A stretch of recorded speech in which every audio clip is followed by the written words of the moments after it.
Uy, ganito palang gagawin natin mga idol, no? Kapag nawala ang SIM card natin, tapos may fund siya sa loob.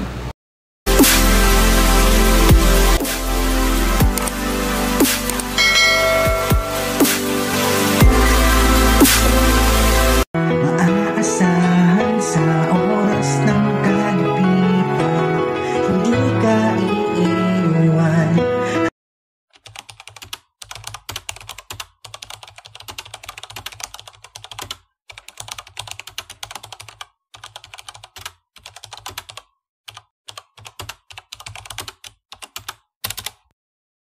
So yan mga idol, itong gagawin natin, no? Ta-transfer natin yung fund galing dun sa nawalang SIM. So login tayo dito sa ating account ng SIM card, no? GCash. No? Itong ginagawa ko mga idol, bagong SIM card na halimbawa, na verified na siya, tapos kailangan natin siyang kunin yung mga fund doon sa dati, no? Halimbawa meron kang fund na 10,000, hindi mo makuha dahil dito sa nawala yung SIM card. Itong gagawin mo mga idol, pupunta ka ng help desk doon sa GCash, meron diyan sa baba profile, help, no? Tapos nagsusubmit tayo ng ticket. So yan mga idol, no? Ang gagawin natin dito, susubmit tayo ng ticket. So kung hindi ka pa nakapag-subscribe sa aking channel mga idol, inaanyaya naman kita na mag-subscribe para sa ating mga bagong video na ilalabas kung paano natin ma-resolve yung mga ganitong klaseng problema sa GCash. So accidentally nawala yung GCash mo, yung SIM, no? Yung SIM number. So ito best way ito, no? Susubmit tayong ticket. So ayan mga idol, ang gagawin mo lang diyan, una-una pipilapan mo yan, no? Pero bago mag-fill up, gagawin natin, pupuntahan muna natin si Gigi, no? Si Gigi ay siya ang parang AI or Artificial Intelligence ng GCash. So para siyang robot na nag-a-assist, no? Tatanungin ka, mapansin yung mga idol kasi yung paulit-ulit niya lang yung sinasabi, no? Yung mga let's get started, taga saan ka, where you from, do you agree to we talk, mga ganyan. Tapos insure your GCash number, lalagay mo dyan yung GCash number nyo mga idol, no? Type mo dyan yung GCash number. After nyan, magre-respond uli si Gigi. So antayin natin si Gigi na mag-respond. So ayan, susunod niyang gagawin ni Gigi ay email naman. So type natin yung email address natin. So mga idol, ang problema natin yung i-resolve ngayon, nawala yung SIM card mo. So ayan, oh, pipili ka dyan mga idol, pipiliin mo. So ayan, pipiliin mo dyan yung ito, I lost my ayan, yung SIM. So no, tapos transfer, to request transfer, ang kailangan natin dyan, meron dyan hiningi na valid ID, yung valid ID na ginamit mo dun sa nawalang SIM card mo. Tapos selfie ng bagong ID mo na ganun pa rin ang ID pinasa mo, sa selfie ka. Tapos pag above 1,000, kailangan may notarize, no? Magno-notarize ka. Pero ako di ko na ginawa yun sa notary ng mga idol kasi be-verify naman yan ni GCash. So yan mga idol, after nyan, punta tayo sa baba. Yan, no? Submit ticket, hanapin mo yan, no? So after na ma-submit natin yung ticket dyan, yan, hingi na yan ang information mo. Unang information mo dyan mga idol, yung natin, blur natin kasi private, private na ating account. Lagay mo yung email address, no? Email address, name, bilya, yan baba, ang yung middle initial, ang surname, tapos yung birthday, no? Kailangan eksakto yung information, kasi pag hindi eksakto yan mga idol, ang mangyari dyan, hindi mo rin siya makiklaim kasi nga hanapan katulad nangyari sa akin. Ang tagal, 4 days na ako nag-reply hanggang sa makita ko siya na processing na. So nagkamali kasi ako ng bigay ng email, no? Kasi sa tagal ng aking pa nawala na yung SIM, tapos aksidente ko kasi itong na-transfer from aking bank account, mga idol, to GCash. Yung GCash na yun na na-transferan ko naman ay nawawala na, no? Nawala na. So nawala yung SIM na yun. So kailangan ko mag sa help desk para i-transfer ang money doon sa bago kong account, no? So kailangan parati natin tandaan, mga idol, magkapareho. So kailangan magkapareho, no? Okay, so ayan, magkapareho ang kanyang email, yung birthday na ilalagay mo, tapos itatype mo dyan, mga idol, yung old GCash number mo, yung tinatawag na yung nawala, no? So kailangan yung nawala, itatype mo yung GCash number dyan, lalagyan mo ng 63 sa dulo. Sundin nyo lang yan, mga idol, kasi pag di nyo yan sinunod, di nyo rin yan makukuha actually, no? Paulit-ulit nyo lang yan ipapalo up hanggang sa di nyo na makuha, no? Lalagyan na lang uli yan ng ng GCash solve, pero di mo pa nasusolve, no? So ayan, mga idol, no? Tinatype natin yung ating information. So kailangan eksakto sa yung dating nawala, tapos yung ngayon, no? Na pareho, na verified na. So kailangan verified, mga idol, no? Kasi mas maganda yung verified bago ka magpa-transfer, no? So ito yung isang natin, review sa GCash, na kailangan bawat transaksyon natin ay maging maingat na tayo, kasi parati tayo na i-scam, no?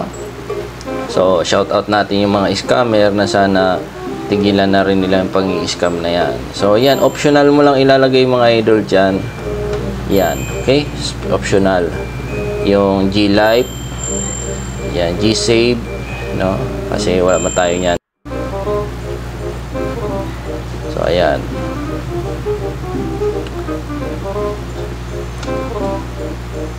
Yan yung notarize, mga idol, yung notarize na yan, kahit uncheck nyo na yan, hindi na kailangan, no?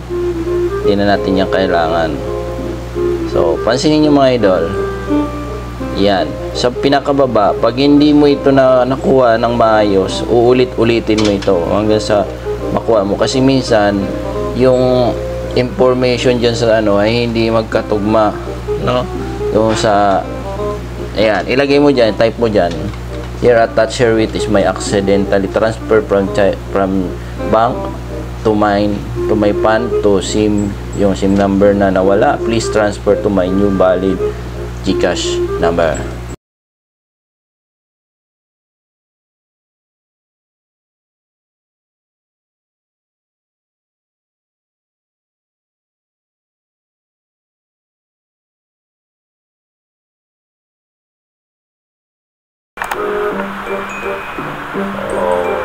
Ayan, hintayin natin. So dito, mga idol, screenshot mo lang, i-screenshot natin.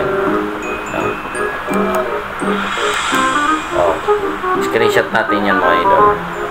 So biniblur ko, mga idol, lang kasi mahirap na, baka may scam na naman tayo dito. So yung mga gustong magtanong, mga idol, paano ito gawin, meron tayong message dyan, comment lang kayo below. Tapos mamimigay tayo 100 pesos dito sa magko-comment na pipili ako, no? Pipiliin ko lang, mga idol, tapos send ko sa GCash yung mananalo, no? So don't forget to subscribe my channel, mga idol, and like, share, no, my videos. Parati na yung sinasabi sa ating mga subscribers na sana parating nag-iingat, lalo na sa GCash. Yung last kong inano sa inyo, mga idol, biblinag yung paano naman tayo makapag-loan, no, sa GCash. So yung mga gusto mag-loan sa G-Loan, pwede nyo yan gawin, no? So tapos tingnan nyo yung G-score nyo kung tawag doon, qualified na kayo. So mga idol, habang ako'y nag-ano dito, nagbibigay sa inyo na info, ay kailangan ilagay nyo what happened to your old number. Lalagay mo dyan, lost my SIM, no? Lost my SIM card. So, napakadali lang ang process mga idol. Chat mo, punta ka sa recap natin. Login ka, punta ka sa help center, tapos chat mo si Gigi para after dun sa dulo, kasi yun ang process submit ticket, no? So, after nyo masubmit ang ticket, so yung may mga pula na yan mga idol, ibig sabihin error yan, uulitin mo lang, no? Error. So ibig sabihin may error dun sa part na yun, ulitin mo lang, no? So kaya na tayo natagalan mga idol, kasi nga hindi siya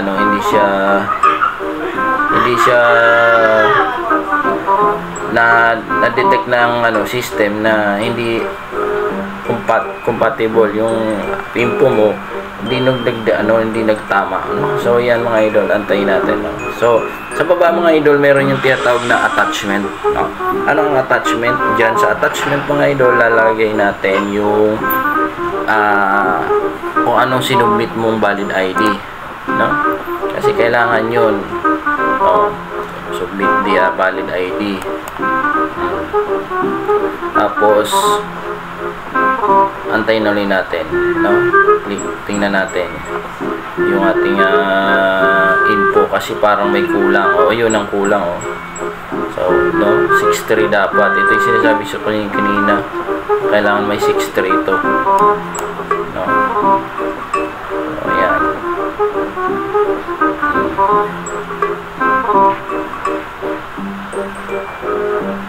So yung mga may tanong mga idol, no, don't forget to comment below para mabigyan ko kayo ng tamang process, no?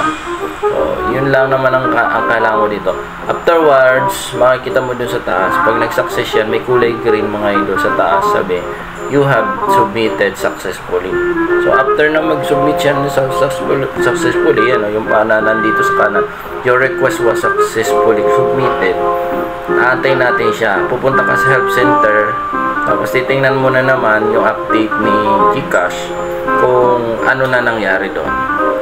So after niya mga idol, sa wakas na kuha na rin natin yung ating GCash, no? So ilagay nyo yung amount kung magkano yung laman, pero ako hindi eksakto ko kasi nalaman kung magkano amount, no?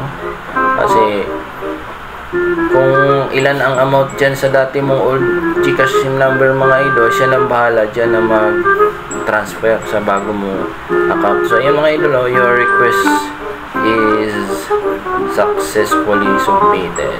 So ganun lang, no? So sana subscribe nyo ako mga idol. Salamat sa inyong panonood.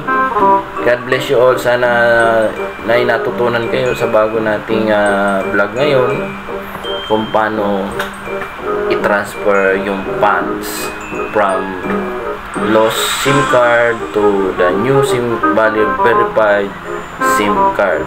Comment down below mga idol. Mag-comment kayo dyan, no?